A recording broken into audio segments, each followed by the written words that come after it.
I hate the trees. I appreciate it. Thank you, sir.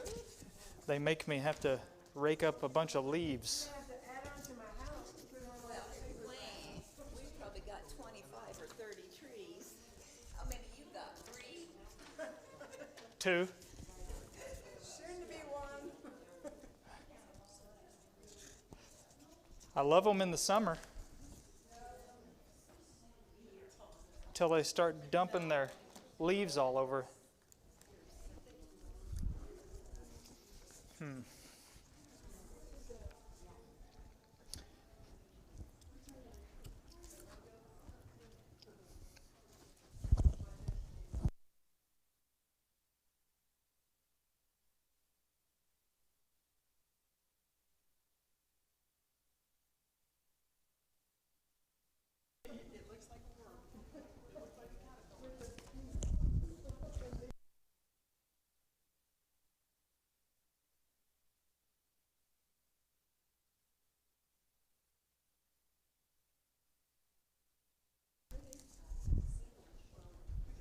Will you give these if somebody walks in?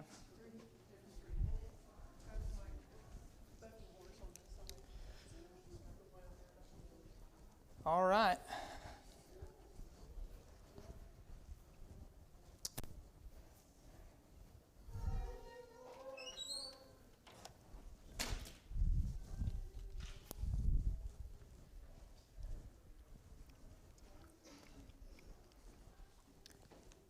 At the risk of a little more overlap, we're going to look at Asahel, start looking at him tonight. Then we're going to look at Asher. And the interesting thing about Asher is there's pretty much absolutely nothing said about the man himself. Most of what we read about Asher is about the tribe that came from him. So we'll include some of that in there too, because the Old Testament kind of has a habit of speaking of the people as the person. So we'll look at some things about Asher, the tribe, that sort of reflects on the person. Apparently this floor is different right here than it is 5 feet up that way. So, Asahel, we just looked at we sort of looked at Asahel when we looked at Abner, because their paths cross both in the Old Testament and in actual life. Their actual lives crossed, sadly, because of the result of that crossing. But he was the third son of David's sister, Zeruiah, which means he was David's nephew. 1 Chronicles 2, 15 and 16. He was the younger brother of Joab and Abishai. He was one of David's 30 elite mighty men, number 6 on the list, if that has any significance at all. He was a commander of the 4th Division of the Royal Army, but this actually has been a point of some contention and disagreement, because it's mentioned after he's dead. So there are people that say that's a problem, but apparently the text indicates that this was more of an honorary thing after he died, and it was served by his son, Zebediah. So that's what we're reading in 1 Chronicles 27:7. He was renowned for his swiftness of foot. All the mighty men sort of had their own thing. Their deeds were remembered, and he was fast. And that was a very good asset to have. And it played a role, an indirect role, I guess, in his history, which is in 2 Samuel chapter 2, verses 18 through 32, or more specifically, 18 through 23. And I changed his name from what the book had. I named him the man who sought glory but found Sheol. Anybody know what Sheol is? Something besides glory.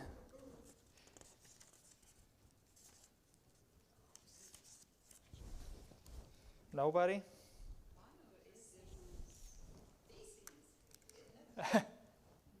Well, it could be. I don't know. It's interesting. Okay, what'd you say, Ron? Yeah, that's the Old Testament word that's sort of the equivalent of Hades in the New Testament. So he was a man who was looking for glory, but he found death. He didn't find feces, even though I'm very much like that, that sense of the word. I may start trying to bring that into regular use, but smells like Sheol in here. Never heard that, but I like it. Yeah, he found the grave. Sometimes the Old Testament writers use that for the grave. So Asahel and his two older brothers were pretty notable among those who came to David. They were very early followers of David and seemed to have been there by his side almost the whole time. And Asahel, according to this writer anyway, was the favorite among the three. And we don't really know a whole lot about him other than what we read in this context. Famous for his swiftness of foot, as we saw. He was near the top of David's 30 heroes. Courageous. He was the commander of the army, as we saw. Believed in persistence to his harm, really. I'm sure it was a good thing. Persistence is a good quality to have, but in this case it didn't really help him that much. But in the biblical record, we read that he was swift of foot as a wild gazelle, and he pursued Abner. And it says he turned neither to the right hand nor to the left. He made a beeline for Abner. That's all he wanted to do. The only thing on his mind was, I'm going to kill Abner, the general, Saul's general, and I'm going to have all this glory and honor and praise among men. So he did that. Abner turned around and he said, "Is that you, Asahel?" And he said, "Yep." Better believe it. And he asked him to leave. Just go, turn, right hand or left hand, I don't care. Just go and do something else. But he would not turn aside from following him. Then he said again, "Turn aside from following me. Why should I strike you to the ground?" Abner was pretty confident. If it came to one-on-one, he was confident he was the better fighter. He may not have been as quick as Asahel, but obviously he wasn't. Nobody was, apparently. But he was confident in his ability to best him, and that was proven to be accurate because whenever, again, he would not turn aside, Abner struck him in the stomach with the butt of his spear, and he died right there in the road, right where he was. Fell down and died. So, rather than a fast track to the hearts of men, Asahel took the fast track directly to Sheol. Just like that. It was as easy as that. Yep. So where's the context that makes you think that he was seeking glory and not just trying to do away with David's enemy? Just because of the fact that he went after him alone is the only reason I can see why he would have done that. It wasn't a very smart decision, and besides, it wasn't like a fight. There was already an organized battle that was kind of set up, but then the battle was over, and they had left, and Abner was leaving, and he was alone apparently also, and so for some reason Asahel just went after him. It's not like he was escaping or anything, but he just went. He pursued him and wanted to kill him himself. And so I just see that as typical of a young man or a youngish man seeking glory for himself, because it wasn't on the battlefield or anything. He just went after him alone. But, that maybe he wasn't vainly seeking glory like that, but for whatever reason, he would not turn aside, even though he had plenty of opportunity. So he didn't have any obligation to go after him. And then Abner tried to get him to stop going after him twice at least, and it was like a one-track mind. So that's why I say he was seeking glory. But again, maybe he wasn't. But that's what it sounds like to me. Because his mind was set. He wouldn't have any other way, and he could have been more patient, and Abner could have died on the battlefield, or he could have had a chance to defeat him in a more battle type setting, but instead he just pursued him on his own, and he died for it.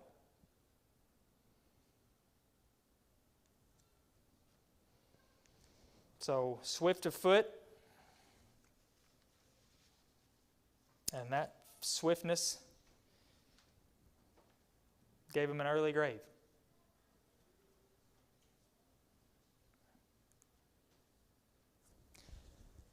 So here's what I would say is a lesson from Asahel. It's a popular saying. Live fast, die young. You ever heard that before? I'm going to be honest, I don't really know what it means. I can take it a few different ways. I don't know if it's like a warning, like if you live fast, you're going to die young, or if it's like a mantra of life that I want to live fast and die young. That's pretty stupid if you ask me, if that's what it is. But at any rate, Asahel is a living example, or used to be a living example of that, because he did live fast, literally. He lived as fast as a wild gazelle, and he died young. I get the impression he was young anyway. He was the youngest of his three brothers. How old he was, we don't know, but he was at least the youngest of his three brothers. Proverbs 21:4 says, "The plans of the diligent lead surely to abundance, but everyone who is hasty comes only to poverty." Now, you can be hasty in different ways, but according to the Proverbs writer, inspired of the Holy Spirit, everyone who is hasty comes only to poverty. And in the case of Asahel, he was impoverished in the ultimate sense. He lost his very life. Number 2, there are better things in life than fame, honor, approval, and the glory of men. There are many, many better things in life. In fact, almost every single thing in life is better than those things, with the exception of sinful things that are even worse. But as far as glory and honor and approval of men, so many times when people seek those things, they get themselves in trouble in one way or another. And Asahel, if that's what he was doing, or even if he wasn't doing that, he got himself into trouble. In John 12:43, we read that those authorities and priests that believed in Jesus wouldn't confess that they believed in Jesus because they loved the glory of men. So it got them in trouble. Loving the glory of men got them in trouble, even in another lesser sense, or I guess in some ways in a greater sense than Asahel did, if they didn't, snap out of it before it was too late. But love of the glory and honor and approval of men leads to trouble. As does letting your passions and your emotion overcome your reason and rationale. When passion and emotion overcome reason and rationale, trouble is imminent. Proverbs 29:20, "A man who is hasty in his words, there's more hope for a fool than for him." Now, if that's true of being hasty in your words, surely it is applicable to a man who's hasty in his deeds. Probably even more so. Have you seen a man who's hasty in his words? There's more hope for a fool than for him, he says. So what about a man who's hasty in his deeds? How many times did that get Peter in trouble? Being hasty in his words or his deeds? You think Peter thought that out before he pulled out that dagger or whatever in the garden? I bet he did that before he even thought. He did the same. He let his passion overcome his more rational side because the Lord had forbidden that and didn't want him to do that. And Asahel got ahead of himself as well. Yes, sir. Well, you said about this nation, well, the trouble thing. Mm-hmm. I have that same problem sometimes when somebody stresses me out so much. I will be angry. Yeah. So I'm trying to do my best to be on the good side for my family and my Yeah. friends. That's great. That's a perfect opportunity when somebody is doing something that gets you worked up. You gotta, do all the tricks that people have tried to teach us. Stop and count to 10 or something. Yeah. To not let your anger get out of control. Got to keep it in control. That's exactly what we're talking about with Asahel. He just let his passion and desire to go after Abner get ahead of himself and ended up dying for it. And I say that because if no other time, whenever Abner told him, tried to talk sense into him, and said, turn aside, something compelled him to not listen to that. He would not turn aside from this objective, this dream or whatever it was of killing Abner single-handedly. And he bit off a little more than he could chew and got himself into big-time trouble. To death, really. So much for Asahel, unless anybody has any other comments or... I do. First, that sounds like today people have passion and emotion, and it overcomes their reason and their rationale, and practically everything that everybody does anymore. The passion and emotion just stirs them all up to do crazy things. Yeah. Passion and emotion are good things if they're kept in check.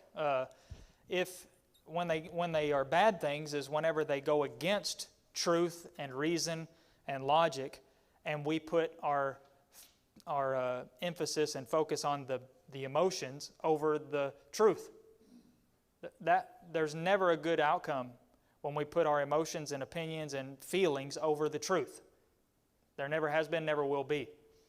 And you're absolutely right. That is a perfect picture of what we see so many times in our society today, of people letting their emotions be more powerful in their lives than truth and reason and logic. Yeah, Reggie? What about it, like you said, the first beginning of this, about the death thing? This reminds me of this happened 3 or 4 years ago. So when my mom passed away, I feel death was why did she have to die too soon? And then my whole family and my staff told me she's in a good place. So I was really angry, not finding out how she died. Yeah. Until the last minute. It's sad. I was that angry at my family because they didn't tell me sooner. Mm-hmm. Did I see a hand over here? Or Yeah, this goes right along with David that we've talked about on Sundays, how the passion and emotion, he let that take over, and all the trouble that caused him tremendous. One thing led to another, and he wasn't thinking through it at all. yeah, he knew better, but he let the other side of that take over. It was like, it almost has the power to turn somebody into somebody else, because David, that just is not like David. But what was his problem? He was letting his emotion and his passion and his desire kind of blot out his reason. He knew if he stopped and thought about it, he's like, this is wrong, this is crazy, what am I doing? Well, Abner gave Asahel an opportunity to think those very things, like, what am I doing here? Maybe this wasn't the best idea or whatever, but he persisted, and then he died. He was killed. That's like me, like, when I found out my mom died, I started acting out, and they sent me to Waukegan for a while, and it straightened my life up. Mm-hmm. I'm getting better now. Good, good. Asahel sadly didn't have a chance to get better because he died for his mistake, if we want to call it a mistake. I would call it a mistake. And I have a feeling he thinks it's a mistake too. Any other thoughts on Asahel?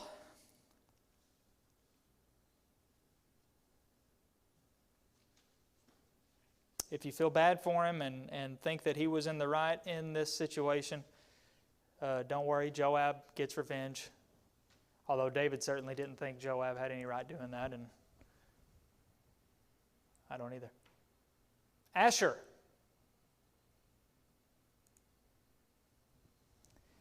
Poor Asher.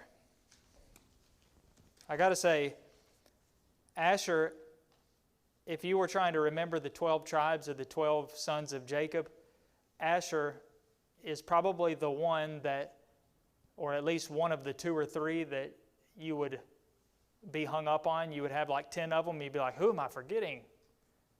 No. You keep going through them, and then you would end up giving up and have to look it up. It would be because you forgot Asher.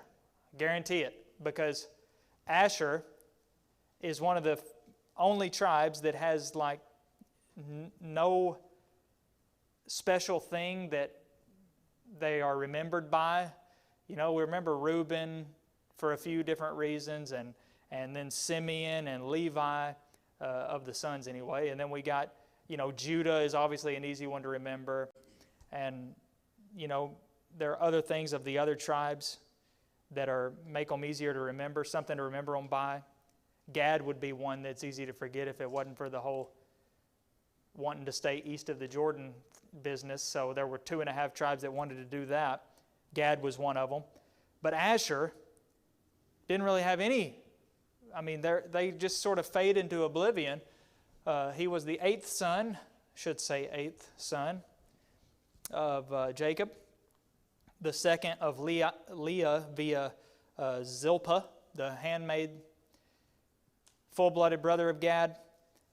He was the father of 4 sons and a daughter at the time they went to Egypt.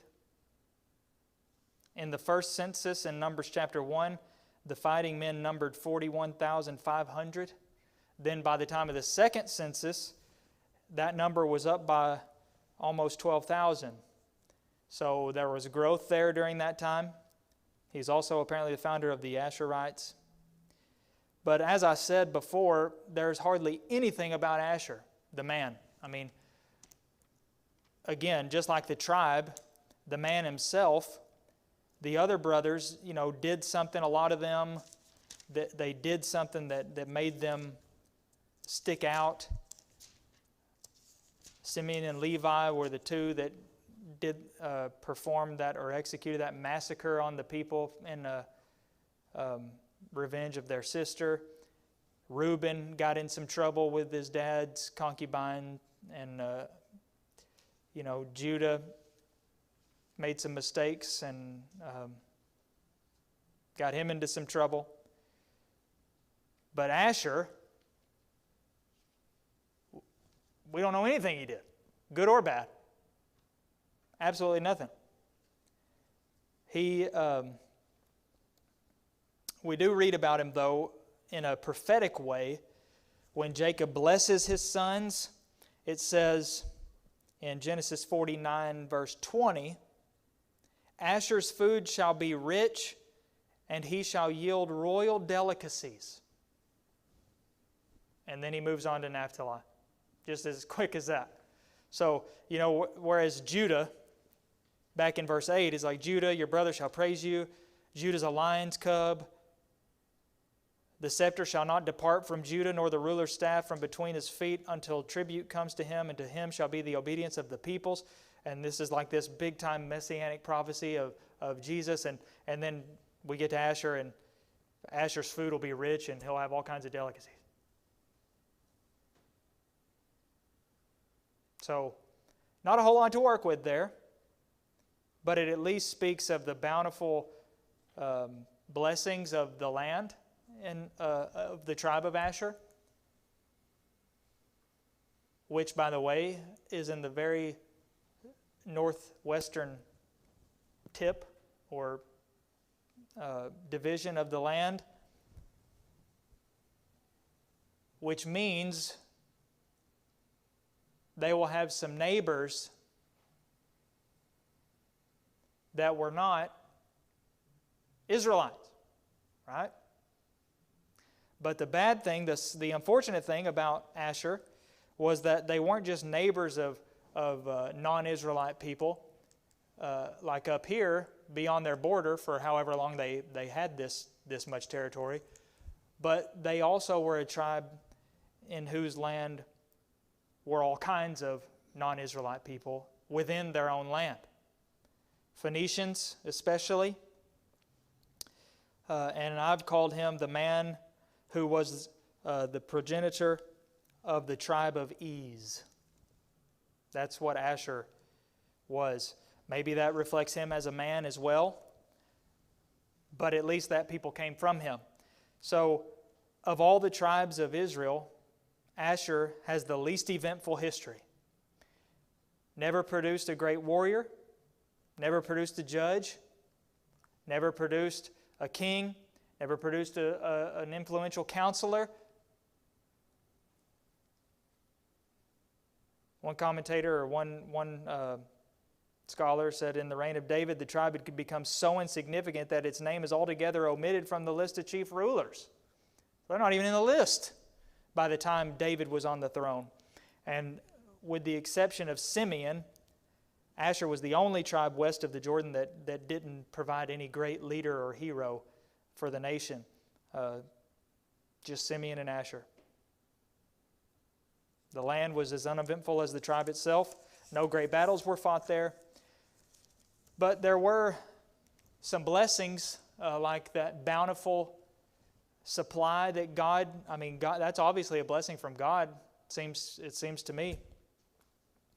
Had plenty. He was willing to share.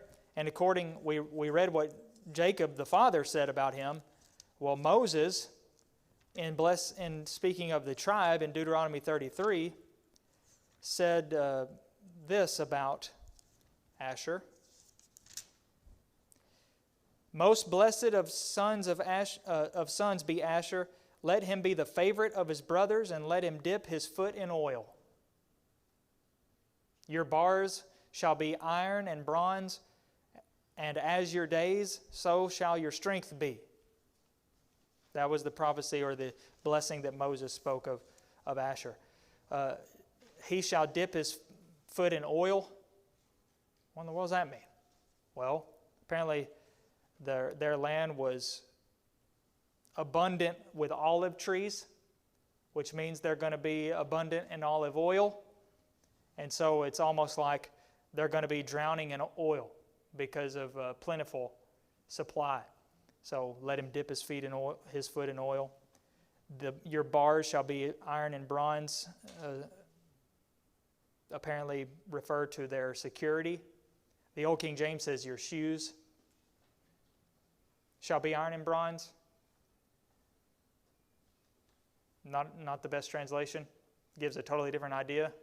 And I don't even know what that idea would be, to be honest. But bars or locks is apparently the better translation of that word. So we mentioned how there was no great leader or ruler that came from Asher, but there is one person in the whole Bible who is the the lone representative of the tribe of Asher, the only person of note that is said to have been from the tribe of Asher, and it was that old prophetess and widow that we talked about a few weeks ago, Anna, in Luke chapter 2, verses 36 through 38. the woman that was a widow and she was over 80 years old or whatever, and she went to the temple every day and was always there, never left, so to speak. She is said to be of the tribe of Asher.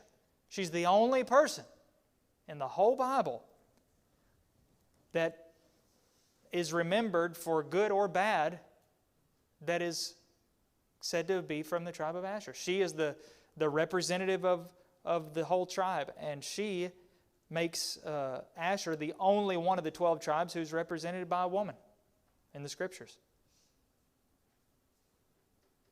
She confessed Christ at His dedication there in Luke chapter 2 on the part of Israel. So Asher should be thankful for Anna for being the only representative of the tribe and being a good one. She gives the tribe of Asher a little bit of honor and glory for good spiritual reasons, because she is the only person in the whole Bible, Old or New Testament, that is connected to the tribe of Asher. We see a promise of endurance with Asher. We just looked at that prophecy, Deuteronomy 33. At least that's what this writer says, who's going by the Old King James, to be honest. Now, I think that's how he interpreted, your shoes shall be iron and bronze, like meaning strong, like they'll just be able to keep going and going and going, like the Energizer Bunny or something. So maybe that's true, maybe not. But Anna, at least, is a good illustration of endurance, being over 80 years old by the time she saw the Savior finally. But the main thing that we're going to look at about Asher and focus on is the love of ease. The chief defect of the tribe, and I guess reflective of the person, Asher, the man, was the unwillingness to drive out the Canaanites. He chose personal interest over God's word. What did God tell them that they had to do in their respective territories? Okay, teach. Before that, though, they had to drive them out. You had to get the Canaanites out. That was the whole point of the conquest, was God was punishing the Canaanites. So their inheritance of their land was secondary and subsequent to God's punishment of them. I think a lot of times we look at it backwards because we miss the fact that God said, these people are wicked and I'm fed up with them, and their iniquity has become full, and now they must be punished and driven out, and I'm going to give you the land that they're going to leave vacant after this punishment and destruction. So it wasn't that God found this people that He loved and He said, well, I need to give you a home. Oh, wait, there's a home, but there's people there. We got to get rid of them so I can give it to you. But God said, they got to go, period. Even if there's nobody to take their place, they must be punished. And Israel, they're going to be the ones to occupy it in their stead. So their main goal and responsibility from God was drive out the Canaanites. Asher, and to cut Asher a little bit of slack, none of them did it completely. But it seems that Asher maybe neglected it more than the others even. And they left the people there, the Phoenicians there. He chose his own will over God's will. One writer said, the rich land assigned to Asher sloped to the Phoenician seaboard, brought him into touch with the Phoenicians, who were already world famous in trade and commerce. He probably soon became a partner in their profitable enterprises and lost any desire he may ever have had to eject them from their cities. I should say eject. He cared not who ruled over him as long as he was free to pursue commerce. Zebulun might risk their lives unto the death. Naphtali might do so in the field or in the high places of the field to break the power of foreign oppressors. But Asher sat still at the haven of the sea and settled down by his coves. Judges 5:17 and following. That's sort of the picture we get of Asher. He sat still in his place. They got their land. They liked their land. Plenty of stuff, plenty of goods, making lots of money. We're making lots of money because of the inhabitants of the land. So tell me why in the world I would drive out the inhabitants of the land. That'd be dumb, wouldn't it? It's like a business driving out their customers.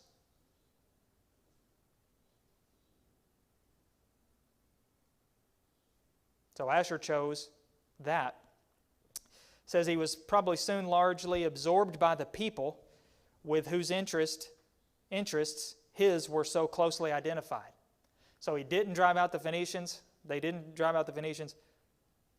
All of a sudden, the people of Asher are pretty much non-existent as far as being distinct like they were supposed to be. So that love of ease, prosperity resulted in ease and declension. They were conspicuously absent from the war, during the war with Sisera. And like we said, apart from Anna, not a single person of the tribe seemed to have been esteemed for prowess or piety. Not a good legacy to have. And as I pointed out so many times in the Old Testament, the people that come from a person are spoken of as direct reflections of the person himself. So maybe that does reflect Asher as a man. At least that is the kind of people, just like our children have a little bit of us in them, and some of them have a lot of bit of us in them. Asher, the tribe, had, it seems, maybe some of their forefather in them.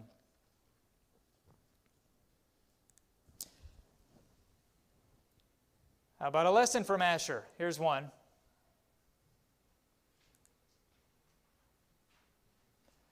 How easily man can turn a blessing into a curse. Aren't we good at that? Can we turn blessings into curses? Good things, make good things bad things? Like we just mentioned, emotions and passion. Those are good things. It's good to have, we don't want to be dead inside or robots. It's good to be passionate about something, and it's good to get emotional at times, when it's appropriate at least, not to let those things get out of control, but we can turn those blessings into curses. Ease and prosperity and physical blessing we can turn into a curse. That's what they did. Amos 6:1, woe to those who are at ease in Zion.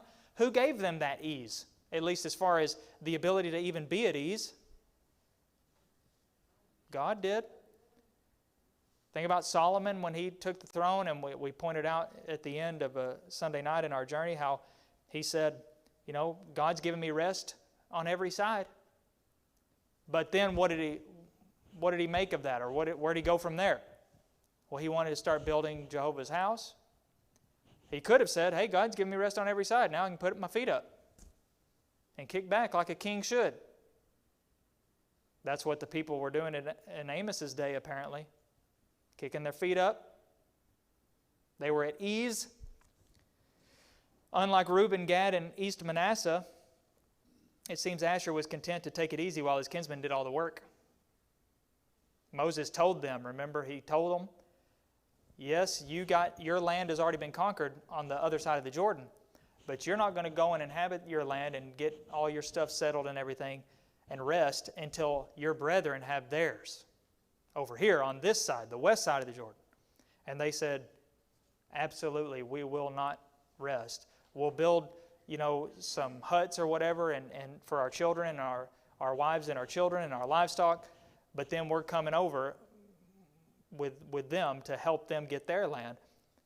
Asher seems to have just, once they got to their land, it's like, all right, we're done, even though God had told them, you have work to do. They didn't do it. I think we can see some of that in the church sometimes, where some people take it easy while all their brothers and sisters do all the work. I don't think that's an illusion of my own mind. It certainly seems that way many times.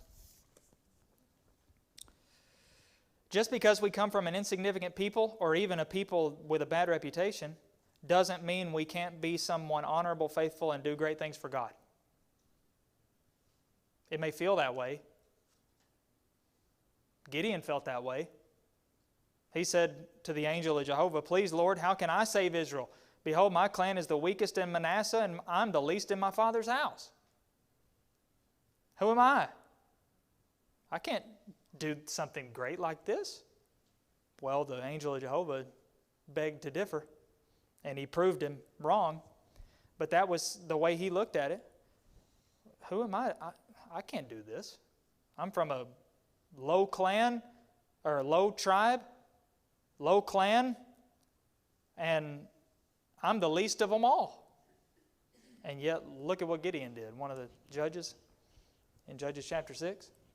David kind of said the same thing. Who am I, and what is my house that you've brought me this far, Jehovah? I'm nobody. I come from a shepherding family. Out in the woods, out in the sticks. But look at what David did.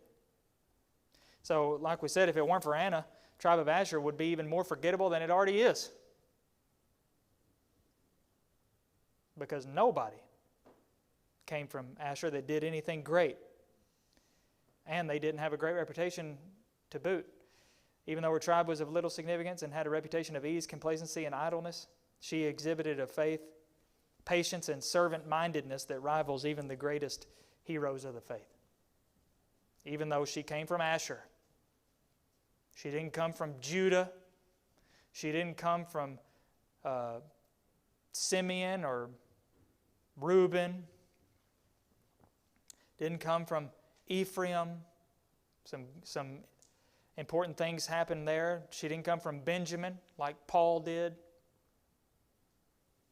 Not a Levite. Just from Asher. But she was anything but complacent and lived her life in tireless service and devotion to God and did great things, enough to be mentioned in Scripture. And that's about the highest honor anybody could ever have. A lot of times when I talk to people, they don't think the Old Testament has anything to do with us because that was then, this is now. And I try to explain to them that everything in the Bible is written for each and every one of us. It has, we can learn from the things that they do or they don't do or how they react. Or you can learn a lot about people today. They're just the same as they were back then. Yeah, people have not changed. But people don't get it. I mean, usually they're like, well, it's just a list of names, and I can't remember them all anyway. And I was like, have you ever tried to read more than Yeah. that? There are some lists of names, but there's It's what everybody quite a does, bit more than that. what everybody does or doesn't do, or how they work together with God and do what's supposed to be done. And that's why nobody Yeah. does anything, because they don't get it, I guess. I mean, Paul said on at least 2 occasions that stuff that's written back there was written for us, for our instruction. They're written as examples. That's the beauty of history, and even secular history that's just not even anything from God. We can even learn from it. So how much more can we learn from history that God has set down for us? Well, every single thing that the people in the Old Testament did or did not do is something we can learn from, either to imitate or to avoid. That's how history works for people. Well, whether it's individuals or nations. Look at what happened to this nation when they went down this road. So we better not go down this road because that's what's at the end of that road. Look at this nation went down this road and look at what happened to them. That looks like a pretty good road to go. I mean, it's just such a simple concept. The Old Testament is not as intimidating or as boring as people apparently seem to think. And a lot of times I think that people are turned off by reading the Bible because they're not reading it in a version that is conducive to help somebody in the 21st century learn from it. If you have to translate it before you can even understand it, it's not helping too much. And that's the way the Old King James is for many people. If you don't even know what you're reading, I mean, the Old King James was amazing and is amazing considering the little they had to work with. The Dead Sea Scrolls were found many, many years, hundreds of years after the Old King James was already in print for, 3 centuries at least. And at this point, for most people, it's like a different language, because it is like a different language. We don't talk like that anymore. We don't speak the Queen's English or whatever, the King's English. We don't speak like that. So if that's the problem, then the New Testament's not going to be very helpful to read either. But if we read it in a faithful version that is written in modern English, it can, I guess, literally change a person's life, because Make more sense. They can understand it better. yep. And that's the point. You need to understand it. And they won't quit after the first book. Yeah. I don't get it. There are a lot of versions that are not faithful and trustworthy. And sadly, those seem to catch a lot of steam and momentum in a lot of denominational groups. The Living Word, or whatever all these things are called, Amplified Bible and all that stuff. These are not translations. They are paraphrases that include a lot of interpretation in them. And I don't want somebody to interpret the Bible for me. I want somebody to translate the Bible for me, because I don't know Greek. I can't speak Greek, so I need somebody to translate those words. I don't need them to tell me what those words mean, what the writer meant. I need them to tell me what those words are in English, and I can interpret